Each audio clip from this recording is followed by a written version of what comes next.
Shalom! Você está em mais um episódio do podcast Exegese e Exposição. Exegese on demand para você. Aqui é o Davidson Pignon, sou mestre em Ciências da Religião, pastor congregacional, professor de exegese bíblica no seminário e também publisher editorial. Para mim é um grande prazer ter você acompanhando os episódios que lanço todas as semanas neste programa. E aproveitando que você gosta de estudar a Bíblia com bastante profundidade, siga-me nas redes sociais e também conheça todo o material gratuito que eu tenho apresentado para o seu próprio estudo e aprimoramento bíblico. Dê uma olhadinha também nos links abaixo em 2 cursos especiais. O primeiro deles, Introdução à Exegese Bíblica, e o mais recente, A Trindade Revelada nas Escrituras Hebraicas. E no episódio de hoje você poderá acompanhar uma mensagem muito especial que trará grande enlevo espiritual para a sua vida. Evangelho de João, capítulo 10, do versículo 11. João, capítulo 10, versículo 11, que diz o seguinte: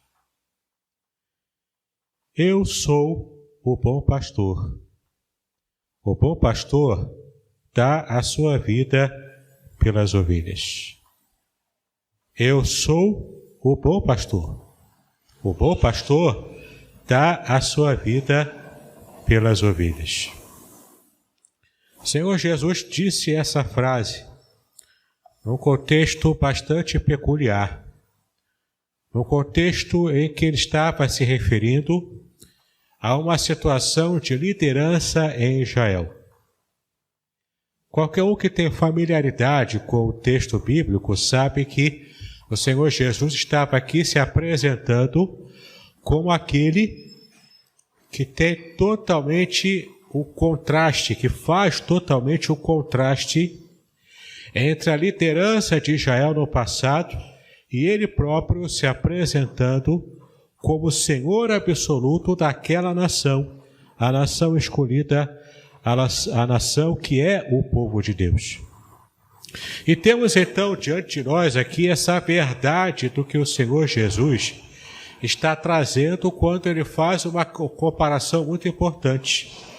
Porque no contexto dos versículos anteriores, especialmente no versículo 8, Jesus disse o seguinte: Todos quantos vieram antes de mim são ladrões e salteadores, mas as ovelhas não os ouviram. Por que Jesus diz isso? Porque Jesus está se comparando como bom pastor. Por que ele faz isso? Resgatando a memória daqueles seus antecessores. Em outras palavras, qual era a lição que o Senhor Jesus estava querendo trazer para aqueles que estavam ao seu redor, aos seus discípulos, os 12, naquele momento? Ele estava aqui nos dando uma grande lição de liderança. Porque para quem conhece um pouco da palavra de Deus, já percebeu claramente que o Senhor Jesus estava fazendo uma referência aqui ao texto de Ezequiel, capítulo 34. Eu vou convidar você a abrir a palavra de Deus, a sua Bíblia, sem fechar João capítulo 10, mas marca esse texto, João 10, mas abre lá rapidamente. Em Ezequiel, capítulo 34, nós vamos ler os primeiros versículos. Ezequiel, capítulo 34, o texto em que o Senhor Jesus faz uma referência muito clara, comparando esse perfil de liderança que Deus estava reprovando no Antigo Testamento e fazendo o perfeito contraste. E vamos ver aqui o que o Senhor Jesus quis dizer com respeito a isso. Ele disse, Ezequiel 34, versículo 1, E veio a mim a palavra do Senhor, dizendo, Filho do homem, profetiza contra os pastores de Israel, profetiza e dize aos pastores: assim diz o Senhor Deus, ai dos pastores de Israel que se apacentam a si mesmos. Não devem os pastores apacentar as ovelhas? Comeis a gordura e vos vestis da lã, matais o cevado, mas não apacentais as ovelhas. As fracas não fortalecestes, e a doente não curastes, e a quebrada não ligastes, e a desgarrada não tornastes a trazer, e a perdida não buscastes, mas dominais sobre elas com rigor e dureza. Assim se espalharam por não haver pastor, e tornaram-se pasto para todas as feras do campo, porquanto se espalharam. As minhas ovelhas andaram desgarradas por todos os montes e por todo o alto outeiro. Sim, as minhas ovelhas andaram espalhadas por toda a face da terra, sem haver quem perguntasse por elas e nem quem as buscasse. Vamos pular agora para o versículo 11. Porque assim diz o Senhor Deus, eis que eu mesmo procurarei pelas minhas ovelhas e as buscarei, como o pastor busca o seu rebanho no dia em que está no meio das suas ovelhas dispersas. Assim buscarei as minhas ovelhas, e livrá-las-ei de todos os lugares por onde andam espalhadas no dia nublado e de escuridão. Nós sabemos aqui que Ezequiel se refere à situação de cativeiro para Israel. Quando Israel estaria sendo dispersa para os lugares do cativeiro, distante da sua nação, da sua cultura, da sua religião, mas não distante do seu Deus. Porque em cada momento, no momento mais sombrio do seu vale mais profundo, Deus estava com o seu povo. Deus não havia abandonado o seu povo, mas estava conduzindo a nação com mão forte diante dos pecados de idolatria, de desobediência passados.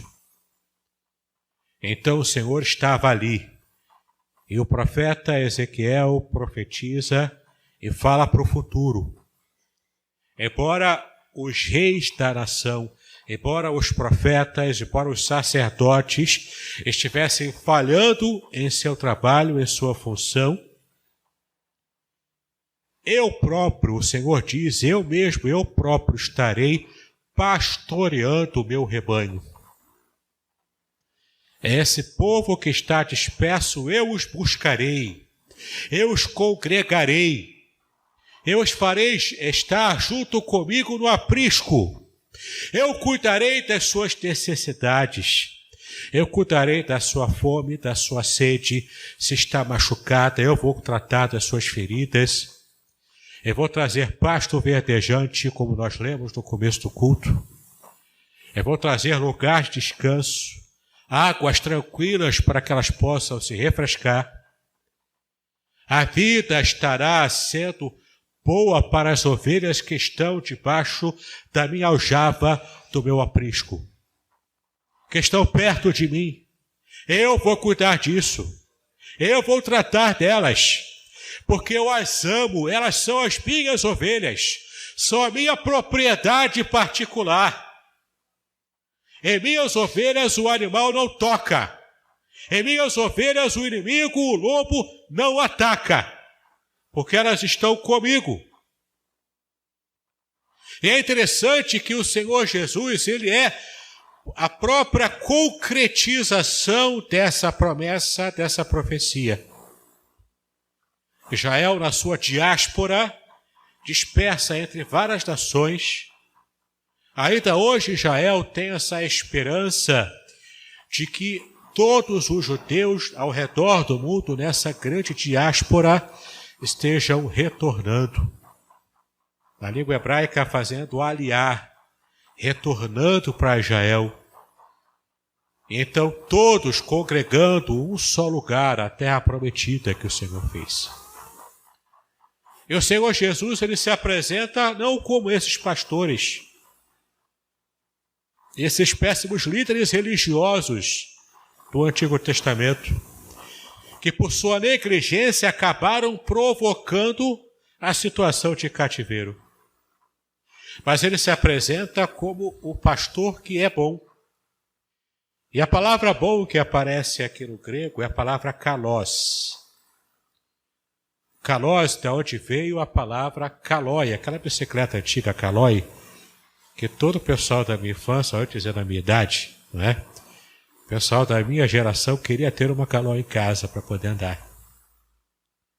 Lembra até da propaganda antiga, né? É que o filho escrevendo o bilhete lá para o pai, mandando lá para ele, falando, não esqueça a minha calói. Calói em grego significa bonito, belo, bom, perfeito. E quando Jesus diz, eu sou o bom pastor, ele está dizendo que eu sou o pastor moralmente bom, perfeito, bonito, belo. E aqui a beleza não é uma beleza estética meramente, porque às vezes a gente se ilude com a beleza estética. A gente se ilude com aquela pessoa bem vestida, cheirosa, falando fino, e quando a gente percebe é um ladrão de casaca, colarinho branco. Que é o ladrão, que é o salteador, e que te encantou, que te seduziu pela sua beleza. Nós nos enganamos com a beleza estética. O próprio Jesus disse em outras ocasiões, ele falou que os fariseus, esses falsos líderes, esses fariseus eram como sepulcros caiados, bonitos por fora, bacana, bem pintado, bem acabado, mas por dentro eram tão podres quanto qualquer outro caixão, de modo simples, ou qualquer outro sepulcro, que não tinha toda essa beleza por fora, porque ali existe morte. Então, quando Jesus se coloca como bom pastor, e usando essa palavra que aparece no grego como belo, aqui é a beleza moral, é a beleza espiritual que está em voga. Ele então está se colocando não como os pastores maus, os maus líderes, os maus líderes religiosos do passado, e nem tão pouco como os péssimos líderes religiosos de sua geração. Aqueles que estavam mais ocupados com as coisas do templo, em manter o templo bonito, em manter uma religiosidade meramente estética, mas vazia de significados. Ele estava dizendo, eu sou o bom pastor, porque apesar de gostar, sim, da boa estética, porque Deus é belo, Deus é bonito, Ele nos deu essa capacidade de apreciar o belo. Mas o belo não é o principal. O principal está na essência, e é o que ele diz. Eu sou o bom pastor, porque a minha essência é a essência verdadeira do pastor verdadeiro. Não como aquele que é mercenário, que é pago para cuidar do rebanho, e que quando ele mesmo se vê em um perigo de vida, na verdade o perigo de morte, o perigo de perder a sua vida, o perigo de morte, ele foge porque não tem amor pelo rebanho. O compromisso do mercenário é apenas comercial, é apenas um profissional. Ele não está disposto a entregar a sua vida pelo rebanho. Porque o rebanho não lhe custa nada. O rebanho lhe custa apenas o seu salário daquele dia. O pastor é diferente. O bom pastor é aquele que se preocupa tanto com o rebanho, é o líder sacrificial, que se preocupa tanto com o seu aprisco, que se for necessário, ele entrega a sua vida para proteger o seu rebanho. Diferente dos falsos líderes do passado, diferente dos falsos líderes do presente, da época do Senhor. E por que não podemos esticar também e pensarmos nos tantos falsos líderes que vemos por aí, preocupados mais com o seu séquito na internet, aqueles que são os seus seguidores no Instagram, no Facebook, no YouTube, aqueles que ele consegue movimentar numa campanha especial para levantar ofertas daqui e dali, falsos líderes que, se o rebanho deixa de dar dinheiro para eles, eles deixarão de ser pastores, se é que algum dia foram chamados para isso. Jesus se coloca aqui nessa contraposição contra os falsos líderes do passado, do presente dele e dos que viriam ainda no futuro. E esse futuro que o Senhor Jesus estava se referindo, nós podemos perceber hoje. Quantas pessoas só têm buscado ovelhas no aprisco do Senhor para estarem dominando sobre elas, com a mão pesada, com a mão forte. Mas o contrário também é verdadeiro. Pastores verdadeiros, chamados pelo Senhor, com o coração completamente entregues ao rebanho, em muitas ocasiões não são reconhecidos, não são merecidos, e o seu próprio rebanho levanta lá sua patinha de ovelha para gritar: crucifica-o, crucifica-o. Quantas vezes vemos pastores sinceros, homens de Deus, que estiveram realmente interessados em pastorear, mas que foram totalmente alijados devido ao coração duro do seu próprio rebanho. Jonathan Edwards, o próprio João Calvino. Há fartos exemplos na história de pessoas que tiveram dificuldades com o seu próprio rebanho, de pastores sinceros que foram cuidados por Deus, mas que tiveram dificuldades frente ao seu rebanho, seguindo os passos do próprio Senhor Jesus. O evangelista João disse no capítulo 1 que ele veio para o que era seu, mas os seus não o receberam. Se rejeitaram o bom pastor, o pastor perfeito, completo, se rejeitaram o pastor que foi a resposta de Deus às questões lá de Ezequiel que ele havia levantado no passado, também rebanhos podem hoje rejeitar o seu pastor local, humano. Então nós vemos aqui o coração pastoral do Senhor Jesus se colocando de fato como esse que é o pastor verdadeiro, é o pastor perfeito, é o pastor completo. E o motivo pelo qual ele se apresenta assim é porque dentro da sua geração ele era o único que estava disposto a morrer pelas suas ovelhas, pelo seu rebanho.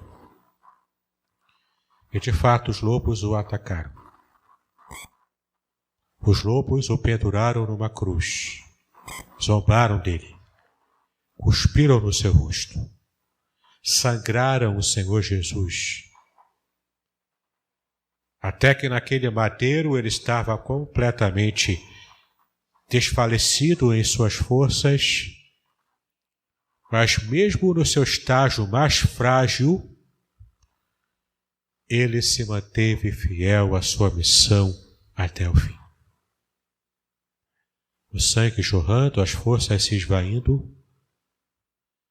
o Senhor Jesus teve palavras de perdão na cruz para aqueles que os estavam crucificando. O Senhor Jesus teve palavras de vida. Ele conseguiu se preocupar com a sua própria mãe, que precisava ser cuidada, já que ela é viúva, e agora estaria, inclusive, sem o seu filho mais velho para cuidar dela. Ele conseguiu olhar todos ao seu redor.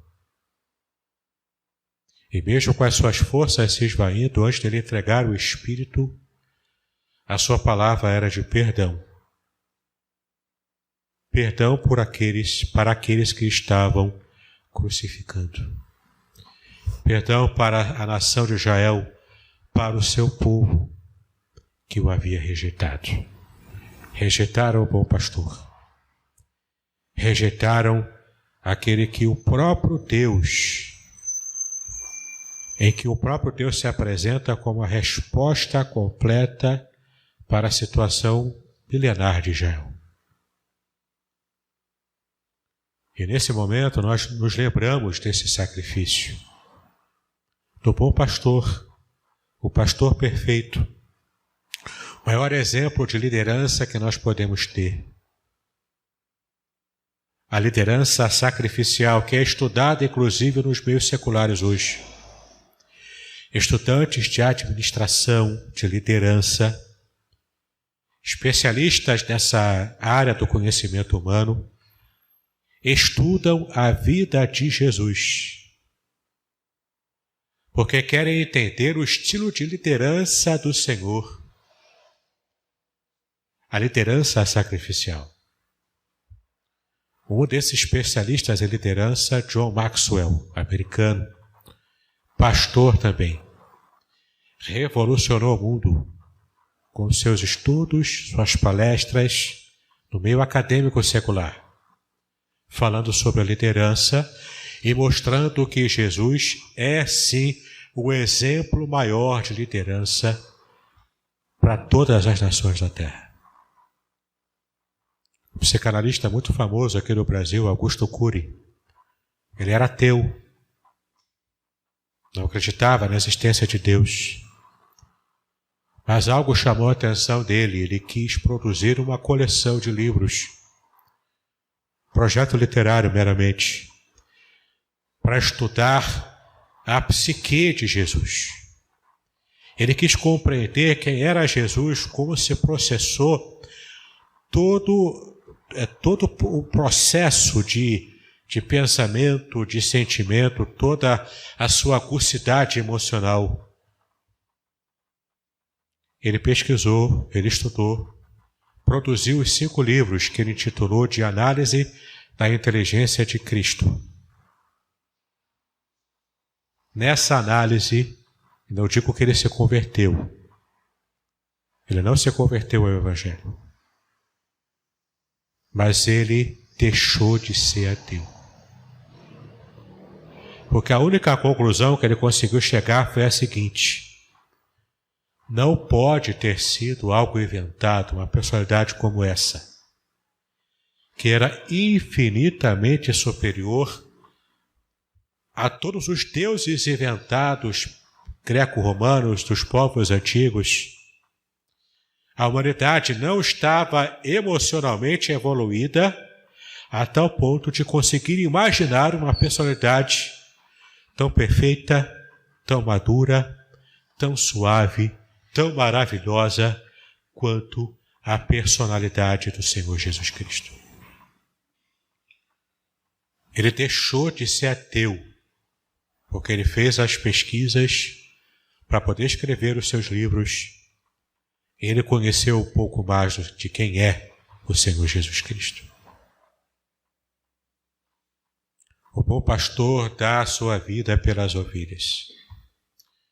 E o Senhor foi radical nesse pensamento, nessa decisão tirada desde a eternidade, na economia da Trindade,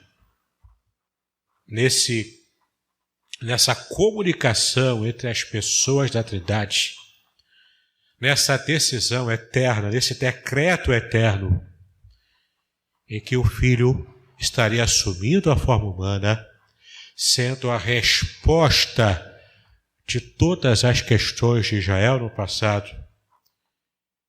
e ele estaria então entregando a sua vida para resgatar a humanidade perdida nos seus pecados, por causa da sua condição desde Adão e Eva. O bom pastor dá a sua vida pelas ovelhas. Hoje pela manhã comemoramos esse ato. E agora à tarde comemoraremos mais uma vez esse ato. O sangue derramado, o corpo machucado, maltratado, crucificado, a vida humana entregue, para que então, através dessa morte, possamos receber a vida eterna em Cristo Jesus. Não há como a gente não se apaixonar por essa personalidade tão maravilhosa. Não há como a gente não se render em graças ao Senhor por esse ato dele simplesmente entregar a sua vida por nós, parte do seu rebanho. Que nessa tarde e noite possamos meditar nessa verdade e que o bom pastor seja uma realidade na vida de cada um de nós, na sua manifestação divina, na revelação de quem Ele é, e que em nome de Jesus jamais nos esqueçamos disso. Muito bem, agora o que eu gostaria de ver é a sua participação. Entre em contato comigo, compartilhe a sua experiência comigo e quem sabe até se você enviar em formato de áudio, eu possa aproveitar a sua experiência para apresentar no próximo episódio do podcast Exegese e Exposição. Eu sou Davidson Pignon e eu ajudo pastores e líderes cristãos a fazer estudos bíblicos da igreja, sem terem problemas com interpretações erradas. Se você então está pensando em compreender a sua Bíblia com segurança, não deixe de assistir a mais episódios como este aqui. Então, assine o canal, acione o sininho, curta, comente e também compartilhe. Ajude-me a ampliar o alcance com estudos bíblicos de qualidade na internet.